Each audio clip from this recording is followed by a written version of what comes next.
Hello and welcome to this week's video homework. This week we're going to be looking at a lot of evidence that supports the idea of biological evolution. The end goal will be for you to figure out what is the best way to communicate the evidence for evolution to other people in our school and in our community. But to do this, we're going to have to learn about the evidence, what evidence exists. A lot of evidence for evolution comes from fossils, from the fossil record. The end goal for our class is to know lots of evidence besides just fossils, but it's good to know fossils first. A lot of you may already learned about fossils, so I hope you take this video as an opportunity for you to refresh your memory. And if you don't know much about the fossil record, this will be an opportunity for you to learn about fossils and how they form and how they lead to our idea of evolution. Hopefully by the end of this video, everybody in our class will be on the same page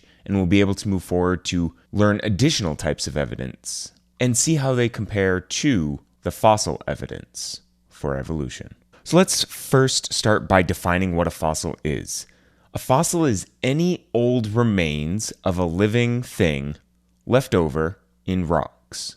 So it's any trace or material that gives us evidence that something once lived. So these can be the actual mineralized plants, animals, even bacteria, but it doesn't even have to be the dead bodies of these living things. It can also be things like the footprint or even nests or impressions left in dirt and sediments of once living things. So what these fossils show us is that there were once living things that are no longer around. The fossil record shows that organisms were different in the past than they are today. These creatures that were once living are no longer around, but they might have similarities to modern day creatures.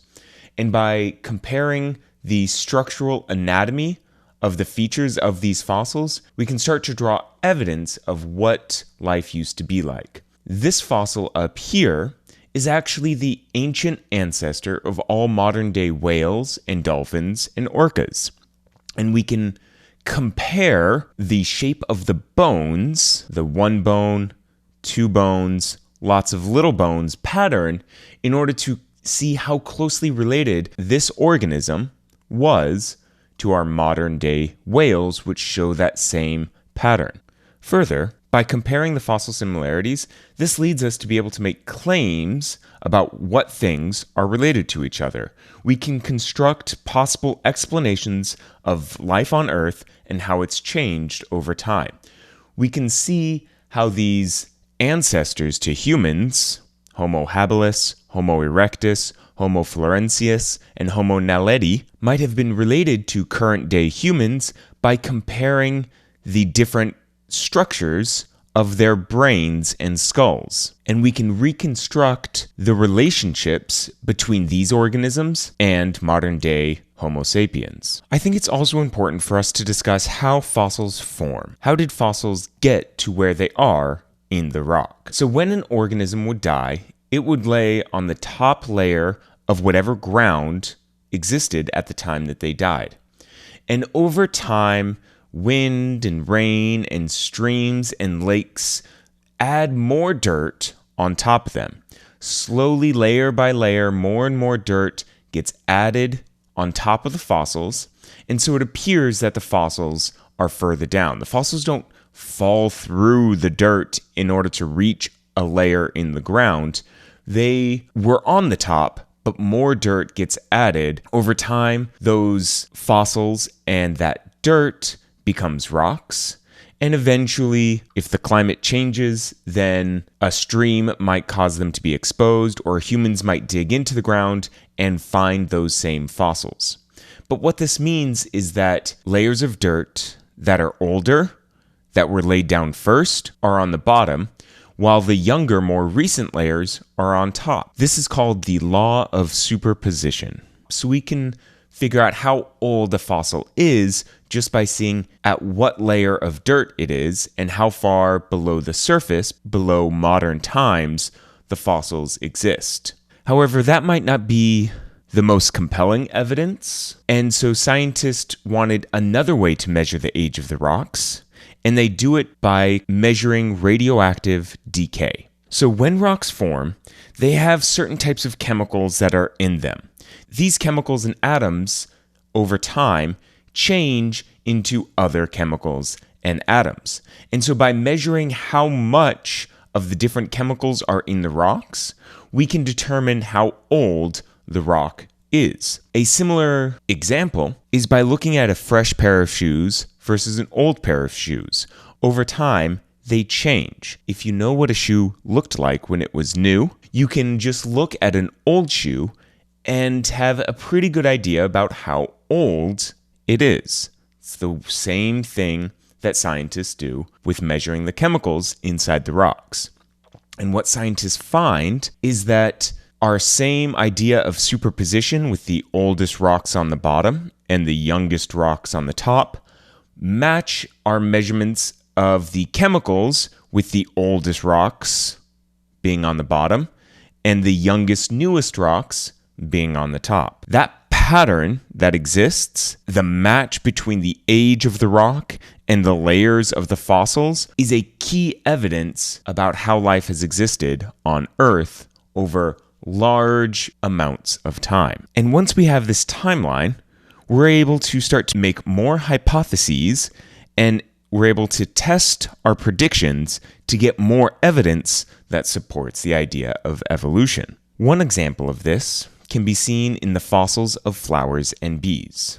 Now, we know in modern times that bees and flowers work together, and either bees or flowers would not work if the other one wasn't around. When we look at the fossil record, we find that flowers and bees evolved at the same time. They evolved together. This is called coevolution, when two different organisms that act together when they're living evolve into patterns that match each other. Another example can be seen in transitional forms.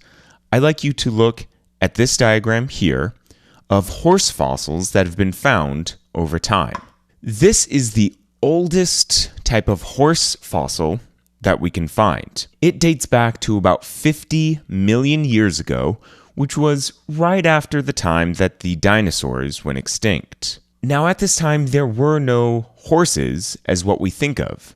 There were these creatures that were fairly small, about the size of a large dog, that had multiple fingers and flat teeth for eating plants. Otherwise, they looked very much like a horse.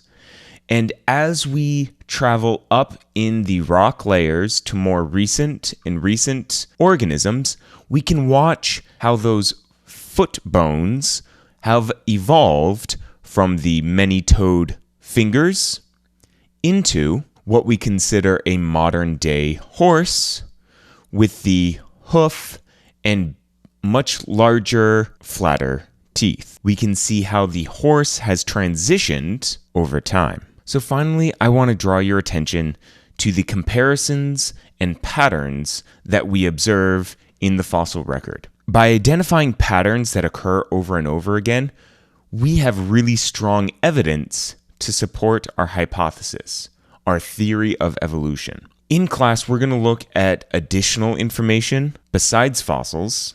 We're going to be looking at DNA and genetic sequences, anatomy, which is body shape, and we're going to be comparing the structure of cells.